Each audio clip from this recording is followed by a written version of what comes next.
brother over here said about the importance of organized labor and about, I think, the role that young people have been playing in the last couple of years. People always ask me when I go around the country how I think the labor movement's doing, how workers are doing. And I always say things are getting a lot worse, but they're also getting a lot better. And that's a tough thing to sort of express, how two things can be happening at the same time. I think the scale of the attacks have forced people to rise to new heights. An event that will never escape from my mind for as long as I live. The events that happened in February of 2011 in the Wisconsin Capitol that I was present for. There was a crowd of protesters that gathered outside of the Wisconsin Capitol, starting on Valentine's Day when Governor Scott Walker decided to take away collective bargaining rights for public employees in the state that first gave collective bargaining rights to public employees. And that day, people thought, well, maybe that Monday we'll get 5,000 people to show up.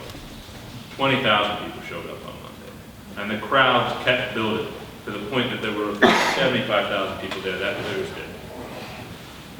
And while they were debating the bill, and it was moving through the Senate, a bunch of senators, state senators in Wisconsin, were standing in a room.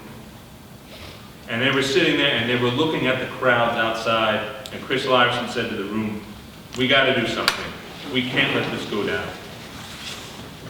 And so a group of state senators emerged from that building, and they walked into a Capitol that was surrounded by red shirts, and they held up their fists in the air as a sign of solidarity. And I remember watching it and thinking, wow, that's quite a show of force. Glad for them, glad to see them walk out in solidarity. And then they just sort of disappeared. They just sort of disappeared, and nobody knew where they were for an hour. And then an hour later, we found out that this group of senators, this Democratic Party in Wisconsin, had never been united on any one subject, had on a moment's notice coordinated a carpool, which, I mean, hey, coordinating a carpool was very difficult, and had gone to Rockford, Illinois to escape this. And while they lost that fight in Wisconsin, I was there during those weeks, and some beautiful things were born. I remember there was a woman, she came out, and her father, who had died, who was a union member.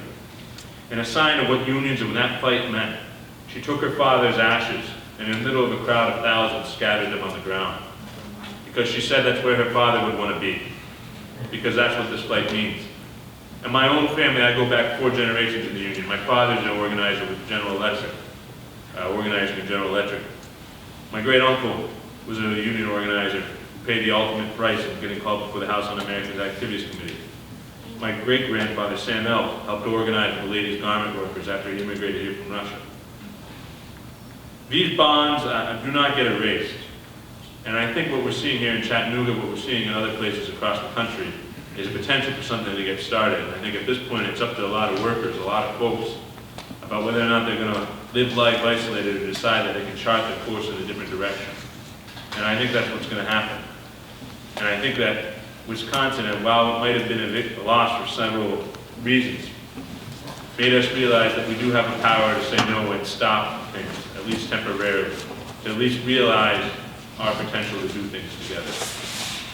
And in Chattanooga, while Wisconsin might have been a big loss in some senses, in Chattanooga the workers here have a very big opportunity to score a victory for workers everywhere, and a victory for workers in the South, and start something that could reverberate all over the place. And the anti-union forces opposing them know it. And that's why there's hundreds of thousands of dollars coming in here. Because if it was so easy to convince workers to vote against the union, they wouldn't have to spend a goddamn dime.